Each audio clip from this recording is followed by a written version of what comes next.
Hello! Today I'll be reading about houses, clothes, and buying and selling. Then a mason came forth and said, "Speak to us of houses."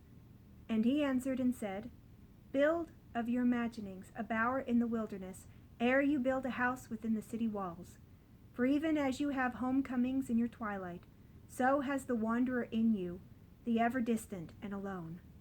Your house is your larger body. It grows in the sun and sleeps in the stillness of the night, and it is not dreamless. Does not your house dream? And dreaming, leave the city for grove or hilltop. Would that I could gather your houses into my hand, and like a sower scatter them in forest and meadow. Would the valleys were your streets, and the green paths your alleys, that you might seek one another through vineyards, and come with the fragrance of the earth in your garments. But these things are not yet to be. In their fear your forefathers gathered you too near together, and that fear shall endure a little longer. A little longer shall your city walls separate your hearths from your fields. And tell me, people of Orphalese, what have you in these houses, and what is it you guard with fastened doors? Have you peace, the quiet urge that reveals your power? Have you remembrances, the glimmering arches that span the summits of the mind? Have you beauty that leads the heart from things fashioned of wood and stone to the holy mountain? Tell me, have you these in your houses? Or have you only comfort, and the lust for comfort, that stealthy thing that enters the house a guest, and then becomes a host, and then a master? Aye, and it becomes a tamer, and with hook and scourge makes puppets of your larger desires. Though its hands are silken, its heart is of iron.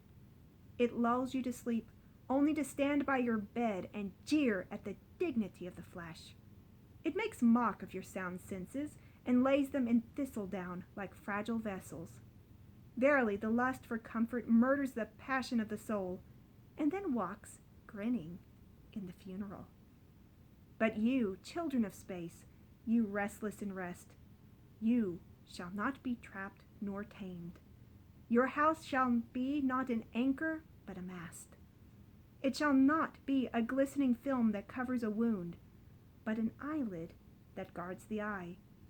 You shall not fold your wings that you may pass through doors, nor bend your heads that they strike not against the ceiling, nor fear to breathe lest walls should crack and fall down. You shall not dwell in tombs made by the dead for the living. And though of magnificence and splendor, your house shall not hold your secret, nor shelter your longing. For that which is boundless in you abides in the mansion of the sky, whose door is the morning mist, and whose windows are the songs and the silences of night. And the weaver said, "Speak to us of clothes." And he answered, "Your clothes conceal much of your beauty, yet they hide not the unbeautiful. And though you seek in garments the freedom of privacy, you may find in them a harness and a chain. Would that you could meet the sun and the wind with more of your skin and less of your raiment. For the breath of life is in the sunlight, and the hand of life is in the wind. Some of you say, it is the north wind who has woven the clothes we wear. And I say, aye, it was the north wind. But shame was his loom, and the softening of the sinews was his thread.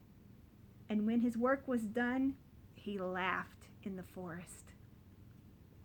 Forget not that modesty is for a shield against the eye of the unclean. And when the unclean shall be no more, what were modesty but a fetter and a fouling of the mind?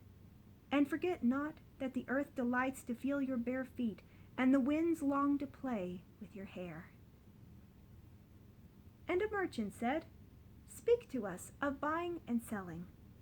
And he answered and said, "To you the earth yields her fruit, and you shall not want if you but know how to fill your hands. It is in exchanging the gifts of the earth that you shall find abundance and be satisfied. Yet, unless the exchange be in love and kindly justice, It will but lead some to greed and others to hunger. When in the marketplace you toilers of the sea and fields and vineyards meet the weavers and the potters and the gatherers of spices, invoke then the master spirit of the earth, to come into your midst and sanctify the scales and the reckoning that weighs value against value. And suffer not the barren-handed to take part in your transactions, who would sell their words for your labor. To such men you should say, come with us to the field, or go with our brothers to the sea and cast your net. For the land and the sea shall be bountiful to you, even as to us. And if there come the singers and the dancers and the flute players, buy of their gifts also. For they too are gatherers of fruit and frankincense, and that which they bring, though fashioned of dreams, is raiment and food for your soul. And before you leave the marketplace, see that no one has gone his way with empty hands. For the master spirit of the earth shall not sleep peacefully upon the wind till the needs of the least of you are satisfied. Thank you. See you later.